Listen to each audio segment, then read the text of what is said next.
welcome to Games from Folktales, a podcast that mixes historical research and tabletop role-playing settings.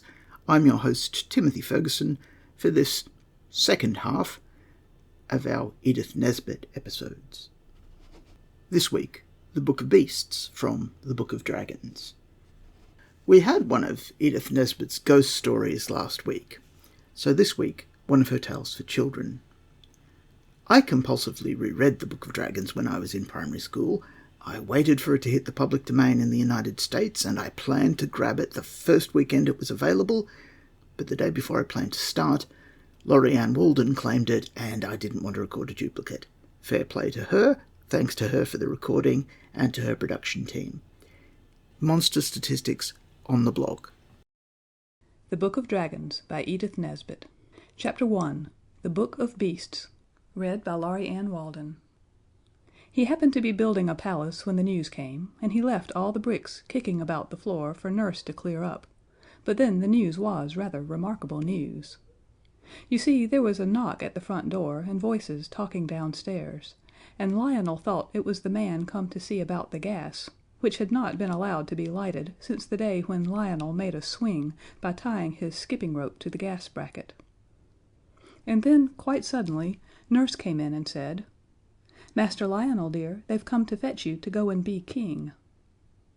Then she made haste to change his smock and to wash his face and hands and brush his hair, and all the time she was doing it Lionel kept wriggling and fidgeting and saying, "Oh, don't, Nurse," and "I'm sure my ears are quite clean," or "Never mind my hair, it's all right," and "That'll do." "You're going on as if you was going to be an eel instead of a king," said Nurse. The minute Nurse let go for a moment, Lionel bolted off without waiting for his clean handkerchief, and in the drawing room there were two very grave-looking gentlemen in red robes with fur, and gold coronets with velvet sticking up out of the middle like the cream in the very expensive jam tarts. They bowed low to Lionel, and the gravest one said, "Sire, your great-great-great-great-great-grandfather, the king of this country, is dead, and now you have got to come and be king." "Yes, please, sir," said Lionel. "When does it begin?" "You will be crowned this afternoon," said the grave gentleman, who was not quite so grave-looking as the other. "Would you like me to bring Nurse, or what time would you like me to be fetched? And hadn't I better put on my velvet suit with the lace collar?" said Lionel, who had often been out to tea. "Your Nurse will be removed to the palace later. No, never mind about changing your suit. The royal robes will cover all that up." The grave gentleman led the way to a coach with 8 white horses, which was drawn up in front of the house where Lionel lived. It was number 7 on the left-hand side of the street as you go up. Lionel ran upstairs at the last minute, and he kissed Nurse and said, "Thank you for washing me. I wish I'd let you do the other ear. No, there's no time now. Give me the hanky. Goodbye, Nurse." "Goodbye, ducky," said Nurse. "Be a good little king now, and say please and thank you, and remember to pass the cake to the little girls, and don't have more than 2 helps of anything." So off went Lionel to be made a king. He had never expected to be a king any more than you have, so it was all quite new to him, so new that he had never even thought of it. And as the coach went through the town he had to bite his tongue to be quite sure it was real, because if his tongue was real it showed he wasn't dreaming. Half an hour before he had been building with bricks in the nursery, and now the streets were all fluttering with flags. Every window was crowded with people waving handkerchiefs and scattering flowers. There were scarlet soldiers everywhere along the pavements, and all the bells of all the churches were ringing like mad. And like a great song to the music of their ringing, he heard thousands of people shouting, "Long live Lionel! Long live our little king!" He was a little sorry at first that he had not put on his best clothes, but he soon forgot to think about that. If he had been a girl he would very likely have bothered about it the whole time. As they went along, the grave gentlemen, who were the Chancellor and the Prime Minister, explained the things which Lionel did not understand. "I thought we were a republic," said Lionel. "I'm sure there hasn't been a king for some time." "Sire, Your great-great-great-great-great-grandfather's death happened when my grandfather was a little boy," said the Prime Minister, "and since then your loyal people have been saving up to buy you a crown, so much a week, you know, according to people's means, 6 pence a week from those who have first-rate pocket money, down to a halfpenny a week from those who haven't so much. You know it's the rule that the crown must be paid for by the people." "But hadn't my however much it is, grandfather a crown?" "Yes, but he sent it to be tinned over for fear of vanity, and he had had all the jewels taken out and sold them to buy books. He was a strange man, a very good king he was, but he had his faults. He was fond of books. Almost with his last breath he sent the crown to be tinned. And he never lived to pay the tinsmith's bill." Here the Prime Minister wiped away a tear, and just then the carriage stopped and Lionel was taken out of the carriage to be crowned. Being crowned is much more tiring work than you would suppose, and by the time it was over, and Lionel had worn the royal robes for an hour or two, and had had his hand kissed by everybody whose business it was to do it, he was quite worn out, and was very glad to get into the palace nursery. Nurse was there, and tea was ready, seedy cake and plummy cake, and jam and hot buttered toast, and the prettiest china with red and gold and blue flowers on it, and real tea, and as many cups of it as you liked. After tea Lionel said, "I think I should like a book. Will you get me one, Nurse?" "Bless the child," said Nurse. "You don't suppose you've lost the use of your legs with just being a king. Run along, do, and get your books yourself." So Lionel went down into the library. The Prime Minister and the Chancellor were there, and when Lionel came in they bowed very low, and were beginning to ask Lionel most politely what on earth he was coming bothering for now, when Lionel cried out, "Oh, what a worldful of books! Are they yours?" "They are yours, your Majesty," answered the Chancellor. "They were the property of the late King, your great-great—" "Yes, I know," Lionel interrupted. "Well, I shall read them all. I love to read. I am so glad I learned to read." "If I might venture to advise your Majesty," said the Prime Minister, "I should not read these books. Your great—" "Yes?" said Lionel quickly. "He was a very good king.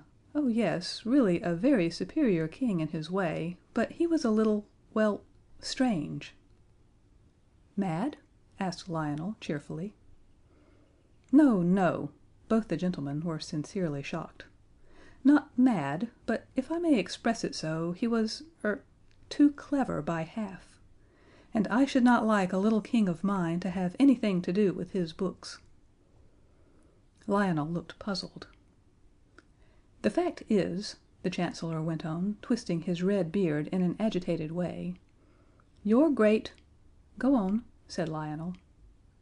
"Was called a wizard." "But he wasn't?" "Of course not. A most worthy king was your great—" "I see." "But I wouldn't touch his books." "Just this one," cried Lionel, laying his hands on the cover of a great brown book that lay on the study table. It had gold patterns on the brown leather, and gold clasps with turquoises and rubies in the twists of them, and gold corners, so that the leather should not wear out too quickly. "I must look at this one," Lionel said, for on the back in big letters he read, "The Book of Beasts." The Chancellor said, "Don't be a silly little king." But Lionel had got the gold clasps undone, and he opened the first page, and there was a beautiful butterfly, all red and brown and yellow and blue, so beautifully painted that it looked as if it were alive. "There," said Lionel. "Isn't that lovely? Why—" But as he spoke the beautiful butterfly fluttered its many-colored wings on the yellow old page of the book, and flew up and out of the window. "Well," said the Prime Minister, as soon as he could speak for the lump of wonder that had got into his throat and tried to choke him, "that's magic, that is." But before he had spoken the King had turned the next page, and there was a shining bird complete and beautiful in every blue feather of him. Under him was written, "Blue Bird of Paradise," and while the King gazed enchanted at the charming picture, the blue bird fluttered his wings on the yellow page, and spread them, and flew out of the book. Then the Prime Minister snatched the book away from the King, and shut it up on the blank page where the bird had been, and put it on a very high shelf. And the Chancellor gave the King a good shaking, and said, "You're a naughty, disobedient little King," and was very angry indeed. "I don't see that I've done any harm," said Lionel. He hated being shaken, as all boys do. He would much rather have been slapped. "No harm?" said the Chancellor. "Ah, but what do you know about it? That's the question. How do you know what might have been on the next page? A snake, or a worm, or a centipede, or a revolutionist, or something like that." "Well, I'm sorry if I've vexed you," said Lionel. "Come, let's kiss and be friends." So he kissed the Prime Minister, and they settled down for a nice quiet game of noughts and crosses, while the Chancellor went to add up his accounts. But when Lionel was in bed he could not sleep for thinking of the book, and when the full moon was shining with all her might and light, he got up and crept down to the library, and climbed up and got the Book of Beasts. He took it outside to the terrace, where the moonlight was as bright as day, and he opened the book, and saw the empty pages with Butterfly and Blue Bird of Paradise underneath, and then he turned the next page. There was some sort of red thing sitting under a palm tree, and under it was written "Dragon." The dragon did not move, and the King shut up the book rather quickly and went back to bed. But the next day he wanted another look, so he took the book out into the garden, and when he undid the clasps with the rubies and turquoises, the book opened all by itself at the picture with "Dragon" underneath, and the sun shone full on the page. And then, quite suddenly, a great red dragon came out of the book and spread vast scarlet wings and flew away across the garden to the far hills, and Lionel was left with the empty page before him, for the page was quite empty except for the green palm tree and the yellow desert, and the little streaks of red where the paintbrush had gone outside the pencil outline of the red dragon. And then Lionel felt that he had indeed done it. He had not been king 24 hours, and already he had let loose a red dragon to worry his faithful subjects' lives out. And they had been saving up so long to buy him a crown and everything. Lionel began to cry. The Chancellor and the Prime Minister and the nurse all came running to see what was the matter, and when they saw the book they understood, and the Chancellor said, "You naughty little King, put him to bed, nurse, and let him think over what he's done." "Perhaps, my lord," said the Prime Minister, "we'd better first find out just exactly what he has done." Then Lionel, in floods of tears, said, "It's a red dragon, and it's gone flying away to the hills, and I am so sorry, and oh, do forgive me." But the Prime Minister and the Chancellor had other things to think of than forgiving Lionel. They hurried off to consult the police and see what could be done. Everyone did what they could. They sat on committees, and stood on guard, and lay in wait for the dragon, but he stayed up in the hills, and there was nothing more to be done. The faithful nurse, meanwhile, did not neglect her duty. Perhaps she did more than anyone else, for she slapped the King and put him to bed without his tea, and when it got dark she would not give him a candle to read by.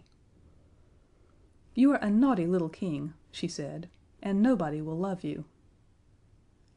Next day the dragon was still quiet, though the more poetic of Lionel's subjects could see the redness of the dragon shining through the green trees quite plainly. So Lionel put on his crown and sat on his throne, and said he wanted to make some laws.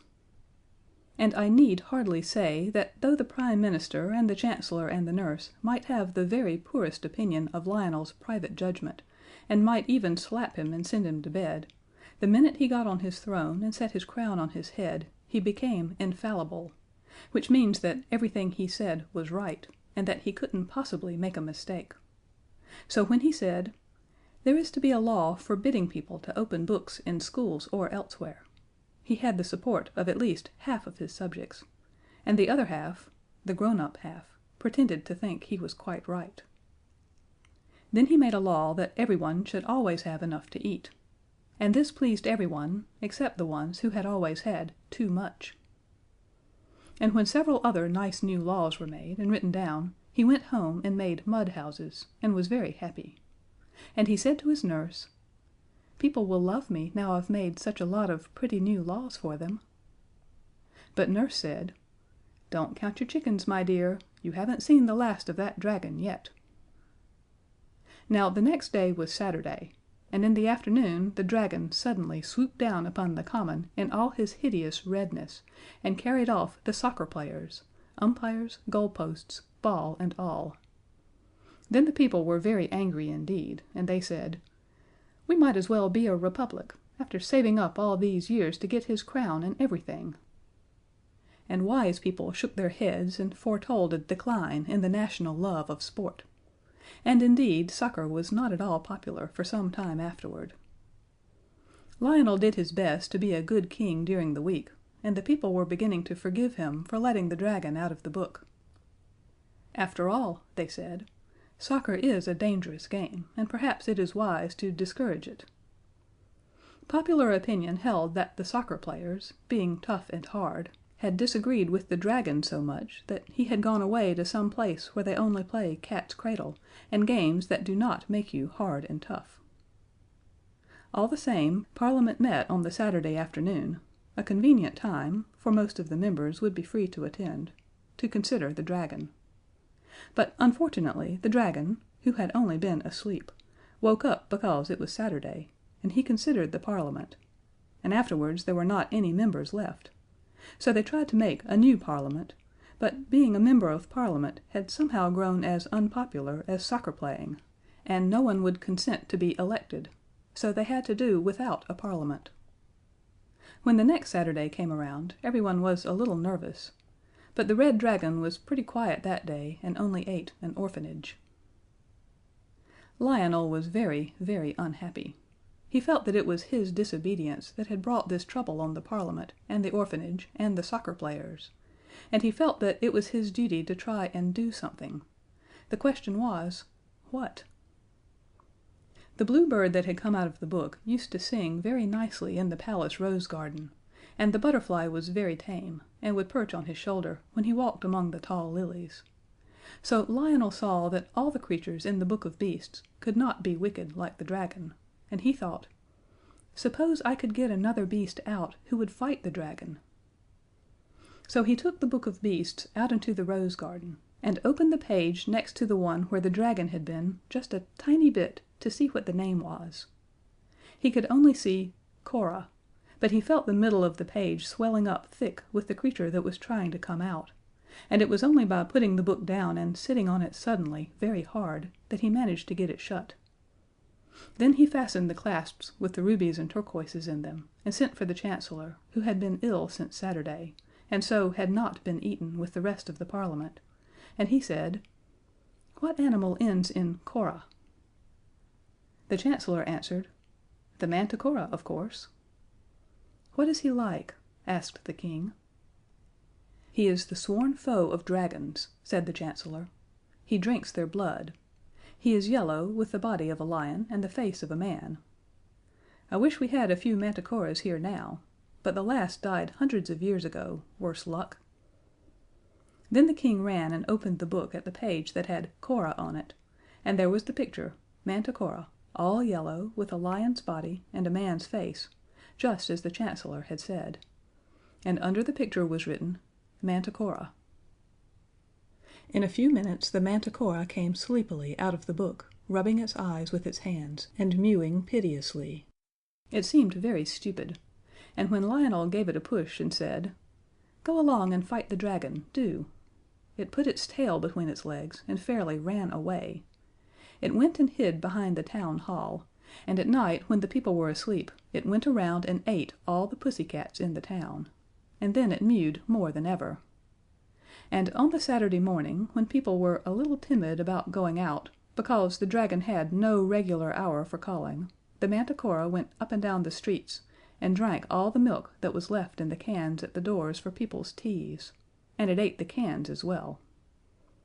And just when it had finished the very last little halfpennyworth, which was short measure, because the milkman's nerves were quite upset. The red dragon came down the street looking for the Manticora. It edged off when it saw him coming, for it was not at all the dragon fighting kind, and seeing no other door open, the poor hunted creature took refuge in the General Post Office, and there the dragon found it, trying to conceal itself among the 10 o'clock mail. The dragon fell on the Manticora at once, and the mail was no defense. The mewings were heard all over the town. All the kitties and the milk the Manticora had had seemed to have strengthened its mew wonderfully. Then there was a sad silence, and presently the people whose windows looked that way saw the dragon come walking down the steps of the General Post Office, spitting fire and smoke, together with tufts of Manticora fur, and the fragments of the registered letters. Things were growing very serious. However popular the king might become during the week, the dragon was sure to do something on Saturday to upset the people's loyalty. The dragon was a perfect nuisance for the whole of Saturday, except during the hour of noon, and then he had to rest under a tree or he would have caught fire from the heat of the sun. You see, he was very hot to begin with. At last came a Saturday when the dragon actually walked into the royal nursery and carried off the king's own pet rocking horse. Then the king cried for 6 days, and on the 7th he was so tired that he had to stop. He heard the bluebird singing among the roses, and saw the butterfly fluttering among the lilies, and he said, "Nurse, wipe my face, please. I am not going to cry any more." Nurse washed his face and told him not to be a silly little king. "Crying," said she, "never did anyone any good yet." "I don't know," said the little king. "I seem to see better and to hear better now that I've cried for a week.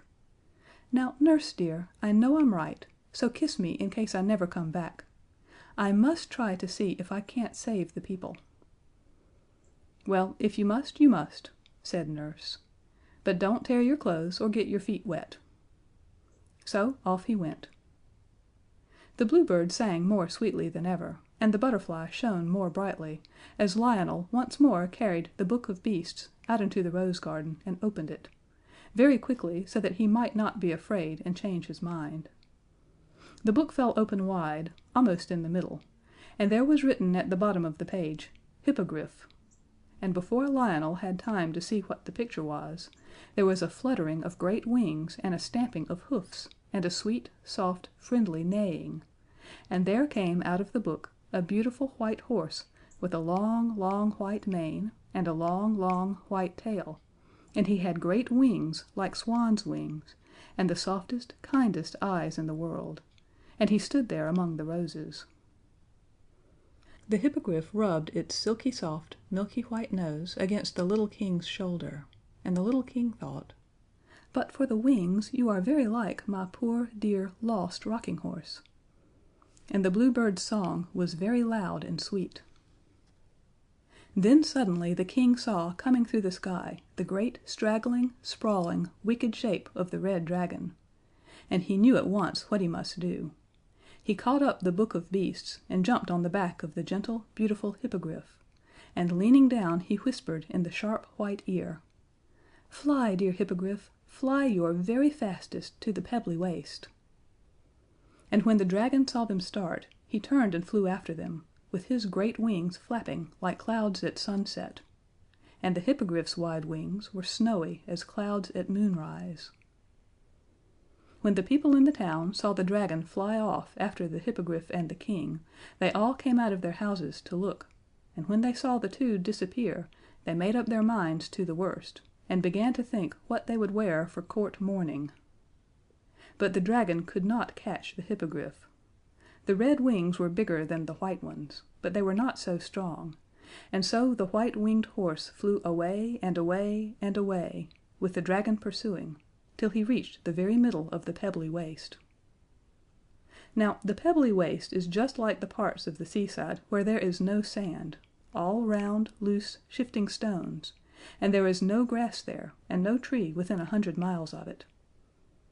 Lionel jumped off the white horse's back in the very middle of the Pebbly Waste, and he hurriedly unclasped the Book of Beasts and laid it open on the pebbles. Then he clattered among the pebbles in his haste to get back onto his white horse, and had just jumped on when up came the dragon. He was flying very feebly, and looking around everywhere for a tree, for it was just on the stroke of 12. The sun was shining like a gold guinea in the blue sky, and there was not a tree for 100 miles. The white-winged horse flew around and around the dragon as he writhed on the dry pebbles. He was getting very hot. Indeed, parts of him had even begun to smoke. He knew that he must certainly catch fire in another minute, unless he could get under a tree. He made a snatch with his red claws at the king and hippogriff, but he was too feeble to reach them, and besides he did not dare to overexert himself for fear he should get any hotter. It was then that he saw the Book of Beasts lying on the pebbles, open at the page with "Dragon" written at the bottom. He looked, and he hesitated, and he looked again, and then with one last squirm of rage the dragon wriggled himself back into the picture and sat down under the palm tree, and the page was a little singed as he went in. As soon as Lionel saw that the dragon had really been obliged to go and sit under his own palm tree because it was the only tree there, he jumped off his horse and shut the book with a bang. "Oh, hurrah!" he cried. "Now we really have done it!" And he clasped the book very tightly with the turquoise and ruby clasps. "Oh, my precious hippogriff!" he cried. "You are the bravest, dearest, most beautiful—" "Hush!" whispered the hippogriff modestly. "Don't you see that we are not alone?" And indeed there was quite a crowd round them on the Pebbly Waste. The Prime Minister, and the Parliament, and the soccer players, and the orphanage, and the Manticora, and the rocking horse, and indeed everyone who had been eaten by the dragon. You see, it was impossible for the dragon to take them into the book with him. It was a tight fit, even for one dragon. So, of course, he had to leave them outside. They all got home somehow, and all lived happy ever after. When the King asked the Manticora where he would like to live, he begged to be allowed to go back into the book. "I do not care for public life," he said. Of course he knew his way onto his own page, so there was no danger of his opening the book at the wrong page and letting out a dragon or anything. So he got back into his picture and has never come out since. That is why you will never see a Manticora as long as you live, except in a picture book. And of course he left the kitties outside, because there was no room for them in the book, and the milk cans too. Then the rocking horse begged to be allowed to go and live on the hippogriff's page of the book. "I should like," he said, "to live somewhere where dragons can't get at me." So the beautiful white-winged hippogriff showed him the way in, and there he stayed till the King had him taken out for his great-great-great-great-grandchildren to play with. As for the hippogriff, he accepted the position of the King's own rocking horse, a situation left vacant by the retirement of the wooden one. And the bluebird and the butterfly sing and flutter among the lilies and roses of the palace garden to this very day. Your saga may vary.